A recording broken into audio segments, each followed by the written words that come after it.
Most people know the United States has the largest military budget in the world. As a matter of fact, it's about 50-50. The United States' budget is equivalent to all the other military expenditures in the world combined for all countries. And this volunteer military service started after the Vietnam War has to be advertised, has to be promoted, and sold to the populace, especially young people who join the military, like new cars or fancy iPods or jeans or anything else. And those commercials tend to be geared toward younger people, and they tend to be quite deceptive and frankly unethical. And here's an example. A challenge to join the elite.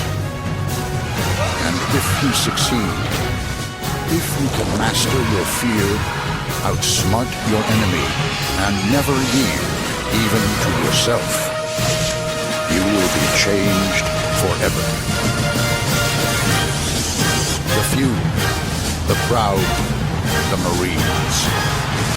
Now the immediate question comes to mind is, what does joining the Marines have to do with fighting lava monsters in arenas? But if you're into video games, and I make video games and play them, this commercial reminded me oddly of a very popular, actually a seminal video game that came out a few years earlier, this commercial being released called Quake by id Software. And here's an example of exactly what I'm talking about with the voiceover of the commercial itself.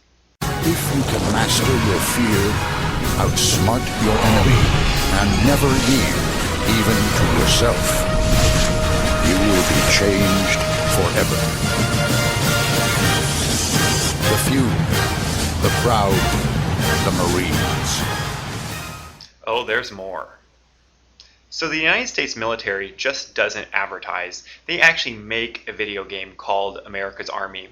And it is a tactical shooter, first-person shooter, where you play the part of a Army Ranger, Army footman, infantryman, and you go around in an urban environment and kill bad guys, terrorists, other people that aren't Army people. In fact, when you play online, you both play as Army men, but then the other person looks like a terrorist and vice versa. So you think you're playing the Army, but you're actually shooting other quote-unquote terrorists, and they think that they're shooting quote-unquote terrorists, and this is the game. And they give this away for free online.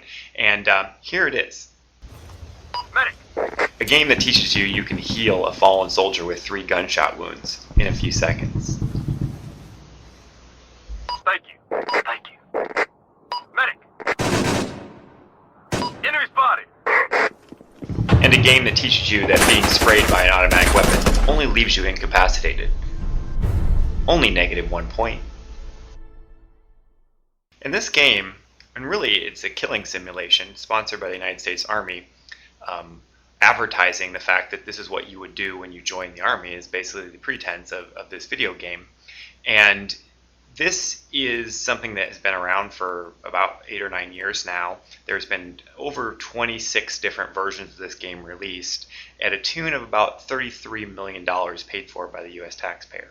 So if you live in America and you pay your taxes, you're funding this game, and it's still ongoing.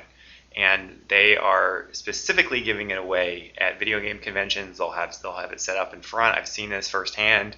And they actively promote this game as a way to get acclimated to join the U.S. Army or the U.S. military. So, yeah. Welcome to Costco. I love you. Welcome to Costco. I love you. Welcome to Costco.